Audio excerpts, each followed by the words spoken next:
Nosotros somos Emilio Espinosa, Silvana Molano, María Alejandra Oviedo, Simón Gutiérrez y Juanita Arevalo, y hoy les vamos a estar hablando del Kearns-Sayre Syndrome relacionado con el gen MT-ATP8.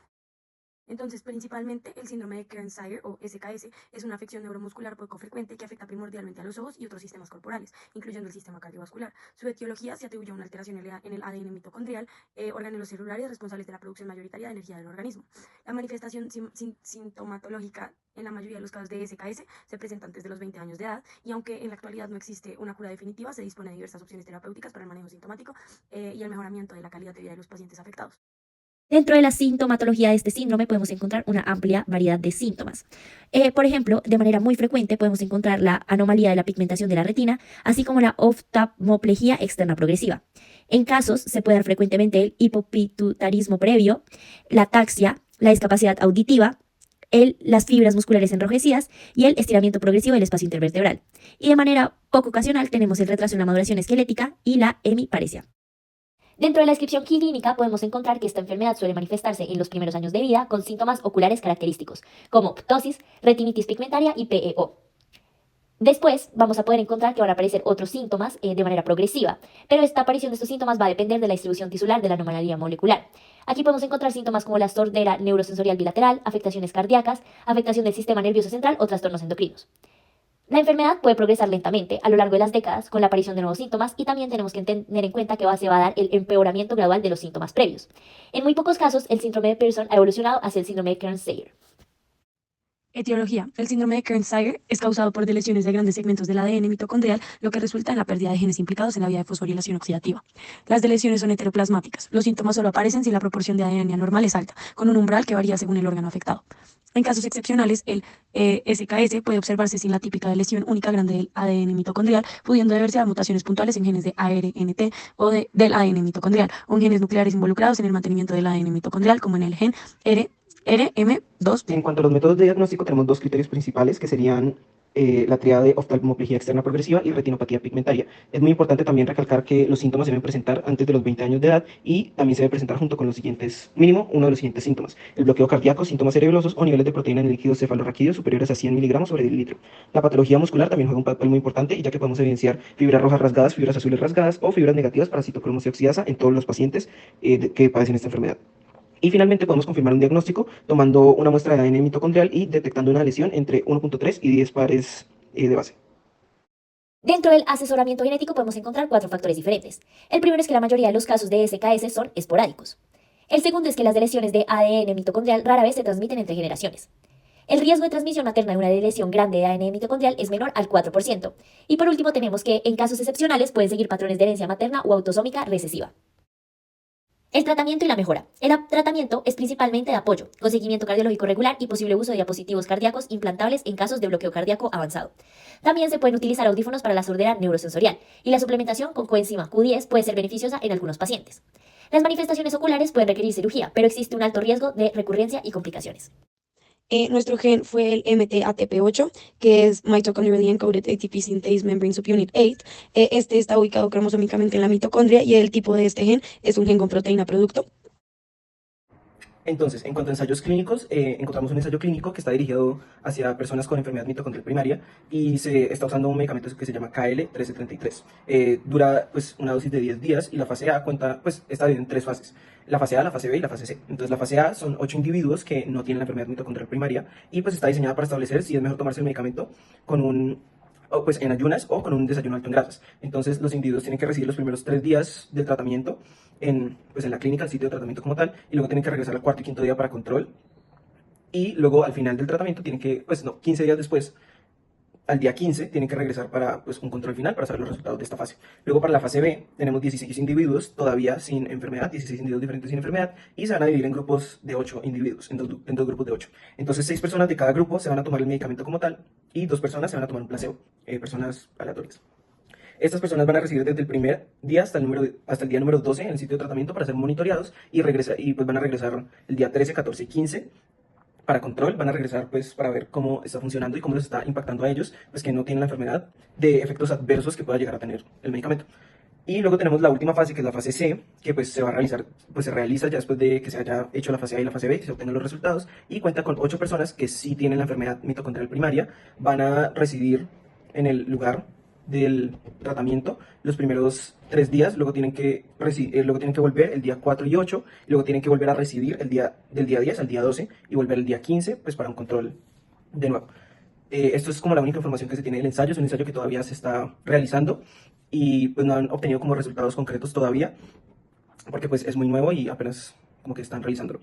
Luego tenemos un proyecto de investigación que es un proyecto de investigación que está hecho como para establecer modelos de primates no humanos para poder investigar enfermedades oculares sistémicas, como lo puede ser en este caso la enfermedad de Kearns-Sayre syndrome, pues síndrome de Kearns-Sayre.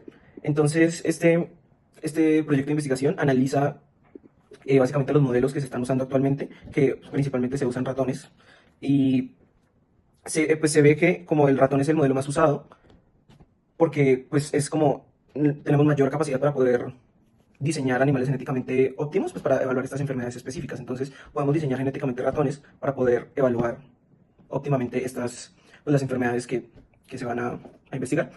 Aún así, los ratones pues tienen una visión muy diferente a la humana, ya que la mácula de los ratones no es rica en conos como la es en los humanos. Entonces, esta mácula rica en conos es la que nos diferencia mucho sobre los ratones y pues los humanos. Entonces, los ratones por eso son un modelo animal como no muy óptimo para realmente estudiar estas enfermedades. Entonces, el proyecto propone que es necesario comenzar a usar primates no humanos que se asemejen en visión a la humana para poder tener mejores resultados y resultados en experimentos. Entonces, se han encontrado pues, en macacos que tienen muchas variaciones genéticas con una gran cantidad de enfermedades ópticas que pues, varían bastante, lo cual puede ser una gran ayuda para poder lograr estos avances investigativos y poder estudiar diferentes enfermedades en estos macacos.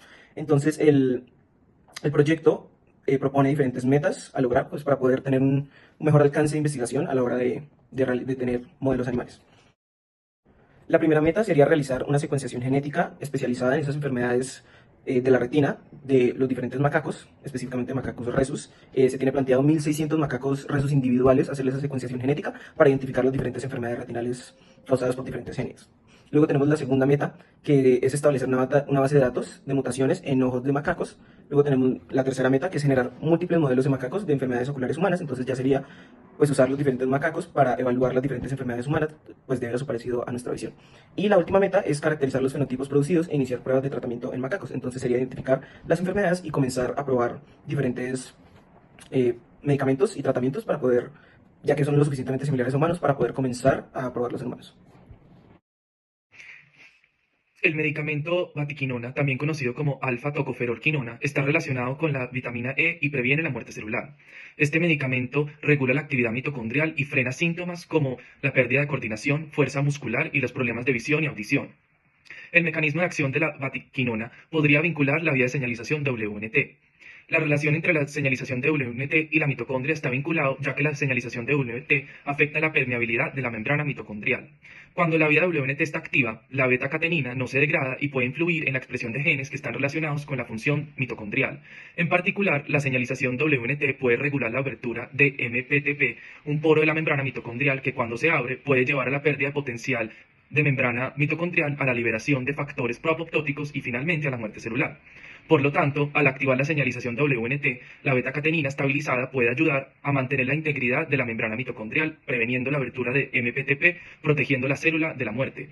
Este mecanismo sugiere que el medicamento, al influir en la vía WNT beta-catenina, podría proteger las neuronas y otras células al preservar la función mitocondrial. El mecanismo de la vía de señalización WNT puede explicarse en dos fases: inactivación y activación. En inactivación de la señalización de WNT en la izquierda, en ausencia de la señalización de WNT, la proteína beta-catenina es degradada por un complejo de proteínas que incluye el axin APC y la quinasa serina treonina GCK3 y CK1 y la ligasa de ubiquitina E3-beta-TRCP. Este complejo destruye la beta-catenina, impidiendo que se acumule en la célula.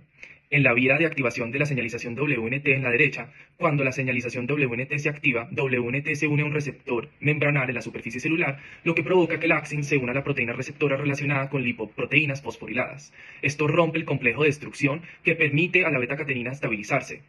Una vez estabilizada, la beta-catenina se traslada al núcleo, donde se puede unir al factor celular T-TCF y al factor potenciador de linfocitos 1, LF1, para regular la expresión de genes objetivos. Bueno, uno de los medicamentos que seleccionamos para este síndrome fue el Sagociwat. Este es un medicamento relativamente nuevo que sirve para tratar los trastornos de la conducción cardíaca que están involucrados en el síndrome seleccionado. Esto ya que las deleciones del ADN mitocondrial, que son típicas en este síndrome, afectan la producción de energía en las células, incluyendo aquellas células que están involucradas con el corazón.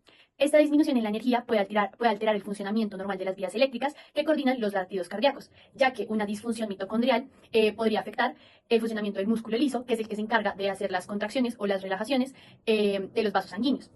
Entonces, si las mitocondrias de las células involucradas en el músculo liso no producen suficiente energía, se podría generar una vasoconstricción o una contracción prolongada. También, cuando hay una disfunción mitocondrial, a menudo estas disfunciones se acompañan de un proceso inflamatorio crónico que puede dañar el endotelio, que es la capa interna de los vasos sanguíneos. Y esto promueve la liberación de sustancias vasoconstrictoras que contribuyen también a la vasoconstricción prolongada. Pero lo que hace este medicamento para reducir la vasoconstricción es que este medicamento se une al receptor soluble de la guanosina, que es una enzima que normalmente es activada por el óxido nítrico. Pero cuando este medicamento se une al receptor soluble de la guanosina, lo puede activar independientemente de que haya presencia de óxido nítrico o no. Entonces esto activa su actividad enzimática. Y cuando se activa la actividad enzimática de la guanosina, se puede hacer la conversión de GTP a GMP cíclico. Y cuando aumentan los niveles de GMP cíclico, se puede activar a la quinasa PKG. Esta quinasa puede fosforilar a MLSK y cuando MLSK está fosforilado se inactiva, entonces MLSK no puede fosforilar a las cabezas de la miosina o al MLC. Y cuando las cabezas de miosina no están fosforiladas, no se va a promover la vasoconstricción. Nuestro tercer medicamento es el treosulfano. El treosulfano es un agente alquilante bifuncional, lo que significa que puede formar enlaces covalentes con dos sitios diferentes en el ADN. Esto le va a permitir un entrecruzamiento del ADN, lo cual es crucial para su acción antineoplásica. Esta actividad terapéutica se debe a que el treosulfano se convierte en compuestos de epóxidos en el cuerpo. Y estos compuestos de epóxidos en el cuerpo van a reaccionar con el ADN formando enlaces cruzados que impiden la replicación y la transcripción del ADN. Y finalmente va a llegar a la muerte celular. Debido a esto es lo que hace que el treosulfano sea efectivo para tratamientos de tumores. Como ya dije previamente, la acción del treosulfano se basa en su capacidad de inducir un entrecruzamiento del ADN y con esto tener un efecto citotóxico en la célula. Entonces aquí les vamos a explicar los pasos detallados de cómo funciona su mecanismo de acción. El primero es su conversión a intermediarios activos. El treosulfano es un profármaco que se convierte espontáneamente en ciertas condiciones fisiológicas. Primero se va a convertir en un monoepóxido y luego este intermediario, que va a ser el monoepóxido, se va a convertir en el derivado L-diepoxibutano. Después vamos a tener la formación de epóxidos. El treosulfano se convierte en compuestos epóxidos que son reactivos y capaces de formar enlaces covalentes con nucleófilos. Como tercer paso tenemos la alquilación del ADN. Los epóxidos resultantes alquilan centros nucleofílicos en el ADN, lo que significa que forman enlaces covalentes con las bases del ADN. Los epóxidos tienden a formar enlaces con grupos nucleofílicos como los grupos amino y los grupos hidroxilo en las bases del ADN. Como cuarto paso tenemos el entrecruzamiento del ADN. La alquilación de las bases del ADN por los epóxidos va a resultar en la formación de entrecruzamientos entre las cadenas de este. Esto va a interrumpir y va a prevenir la replicación y transcripción normal del ADN, lo que va a terminar derivando en la interrupción del proceso de la división celular. Además vamos a tener un efecto citotóxico. La formación de entrecruzamientos del ADN va a conducir a la muerte celular. Esta muerte celular se va a dar debido a la incapacidad de las células para replicar o transcribir su ADN de manera correcta. Este tratamiento va a ser importante porque va a ser muy efectivo contra las células tumorales. Cuando nos referimos a que este medicamento es un agente alquilante, nos referimos a que es una clase de fármacos que actúan agregando grupos alquilo, CH2, a las moléculas biológicas, especialmente al ADN. Y esto va a provocar o puede llegar a provocar un daño en el ADN y provocar su muerte celular, lo cual va a ser útil, como en este caso, para los tratamientos contra el cáncer. Su bifuncionalidad se va a deber a que tiene la capacidad de formar dos enlaces covalentes con dos sitios diferentes en el ADN. Y esto es importante para que se pueda inducir el entrecruzamiento de las dos hebras del ADN.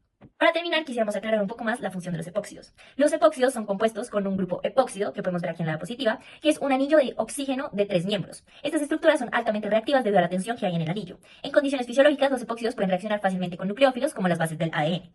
Para terminar, quisiéramos aclarar que este medicamento ha probado una gran efectividad en diversos ensayos clínicos donde se ha demostrado que a partir de esta formación de epóxidos, entrecruzamiento del ADN y frene a la replicación y transcripción celular, se ha dado que ha funcionado contra diversos cánceres y ha funcionado como tratamiento para estas enfermedades.